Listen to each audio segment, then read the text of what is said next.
Twins News. നമസ്കാരം, brilliant entrance ന്യൂസിലേക്ക് സ്വാഗതം.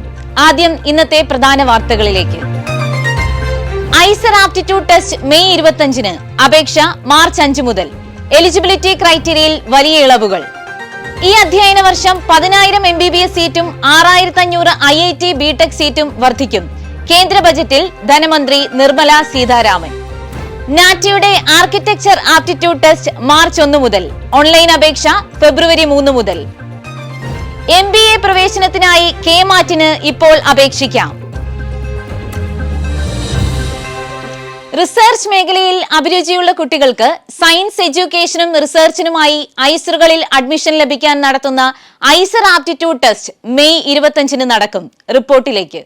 സയൻസ് വിദ്യാഭ്യാസവും ഗവേഷണവും സമന്വയിപ്പിക്കുന്നതിനും പ്രോത്സാഹിപ്പിക്കുന്നതിനുമായി തിരുവനന്തപുരം, ബർഹാംപൂർ, ഭോപ്പാൽ, കൊൽക്കത്ത, മൊഹാലി, പൂനെ, തിരുപ്പതി എന്നിവിടങ്ങളിൽ ഇന്ത്യ ഗവൺമെന്റ് 7 ഐസറുകൾ സ്ഥാപിച്ചു.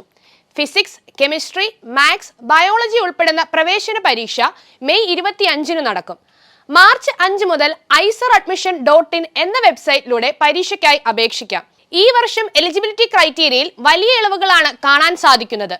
+2 ഏത് വർഷം പാസ്സായി എന്ന് നോക്കാതെ 2000 ഒക്ടോബർ 1-ന് ശേഷം ജനിച്ച ഏതൊരു വിദ്യാർത്ഥിക്കും പരീക്ഷയ്ക്ക് യോഗ്യത നേടാം. 2ാം വർഷം +2 പരീക്ഷയിൽ 60% മാർക്കുള്ള വിദ്യാർത്ഥികൾക്കും 2025-ൽ ബോർഡ് എക്സാം എഴുതാൻ പോകുന്ന എല്ലാവർക്കും അപേക്ഷിക്കാം. 7 ഐസറുകളിലെ പ്രവേശനത്തിന് പുറമെ IISc ബാംഗ്ലൂരിലെ പ്രവേശനത്തിനും IIT മദ്രാസിലെ മെഡിക്കൽ എഞ്ചിനീയറിംഗ് സംയോജിത പ്രോഗ്രാമിനും IAT റാങ്ക് ഉപയോഗിക്കും. ഫെബ്രുവരി 1-ന് അവതരിപ്പിച്ച കേന്ദ്ര ബജറ്റിൽ വിദ്യാഭ്യാസ മേഖലയ്ക്ക് വലിയ കരുതലുകൾ. ജനസംഖ്യാ അനുപാതത്തിൽ ആവശ്യത്തിന് ഡോക്ടർമാരുടെ അഭാവം പരിഹരിക്കുന്നതിനായി 5 വർഷം കൊണ്ട് 75,000 MBBS സീറ്റുകൾ പുതിയതായി സൃഷ്ടിക്കുന്നതിന്റെ ഭാഗമായി ഈ അധ്യയന വർഷം 10,000 സീറ്റുകളുടെ വർധനവ് നടപ്പിലാക്കും.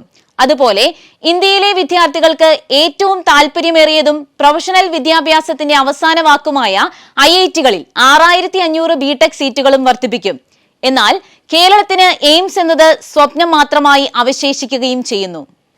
ആർക്കിടെക്ചർ അഭിരുചി പരീക്ഷയായ നാറ്റ എക്സാം മാർച്ച് 1 മുതൽ ആരംഭിക്കും. ഫെബ്രുവരി 3 മുതൽ അപ്ലൈ ചെയ്യാം. വിശദാംശങ്ങളിലേക്ക്. കേരളത്തിലെ ഗവൺമെന്റ് മേഖലയിലെയും സ്വകാര്യ മേഖലയിലെയും 5 വർഷ BArc പ്രവേശനം ആഗ്രഹിക്കുന്നവർക്ക് നാറ്റ ആപ്റ്റിറ്റ്യൂഡ് ടെസ്റ്റ് മാർച്ച് 1 മുതൽ എല്ലാ വെള്ളിയാഴ്ചയും ശനിയാഴ്ചയും ആരംഭിക്കുന്നു. ഫെബ്രുവരി 3 മുതൽ nata.in എന്ന വെബ്സൈറ്റിലൂടെ അപ്ലൈ ചെയ്യാം. അതോടൊപ്പം തന്നെ മാർച്ച് മാസത്തിൽ കേരള എൻട്രൻസ് കമ്മീഷൻ അപേക്ഷ ക്ഷണിക്കുമ്പോൾ എഞ്ചിനീയറിംഗ്, മെഡിക്കൽ, BPharm വിഭാഗത്തോടൊപ്പം ആർക്കിടെക്ചറിനും അപേക്ഷ കൊടുക്കുകയും വേണം. +2-ന് ലഭിക്കുന്ന മാർക്കും നാറ്റയുടെ സ്കോറും ചേർത്താണ് കേരളത്തിലെ ആർക്കിടെക്ചർ പ്രവേശനം നടത്തുന്നത്. താല്പര്യമുള്ളവർക്ക് 3 പ്രാവശ്യം വരെ പരീക്ഷ എഴുതാം. ഏറ്റവും കൂടിയ മാർക്കായിരിക്കും പരിഗണിക്കുക. തിരുവനന്തപുരം, കോട്ടയം, എറണാകുളം, തൃശൂർ, പാലക്കാട്, മലപ്പുറം, കോഴിക്കോട്, ഇടുക്കി എന്നിവ കേരളത്തിലെ ഓൺലൈൻ പരീക്ഷാ കേന്ദ്രങ്ങളായിരിക്കും. കേരളത്തിന് പുറത്തും വിദേശ രാജ്യങ്ങളിലും എക്സാം സെന്റർ അനുവദിക്കുകയും ചെയ്യും. കേരളത്തിൽ MBA പ്രവേശനത്തിന് IIM CAT, all India council for technical education നടത്തുന്ന CMAT, കേരള സർക്കാർ ഏർപ്പെടുത്തുന്ന KMAT എന്നിവയിലെ സ്കോർ സഹായകരമാണ്. ce.kerala.gov.in എന്ന വെബ്സൈറ്റിലൂടെ KMAT 2025-ന്റെ 1ാം സെഷനിലേക്ക് ഫെബ്രുവരി 10-ന് വൈകിട്ട് 4 വരെ ഓൺലൈൻ അപേക്ഷ സമർപ്പിക്കാം.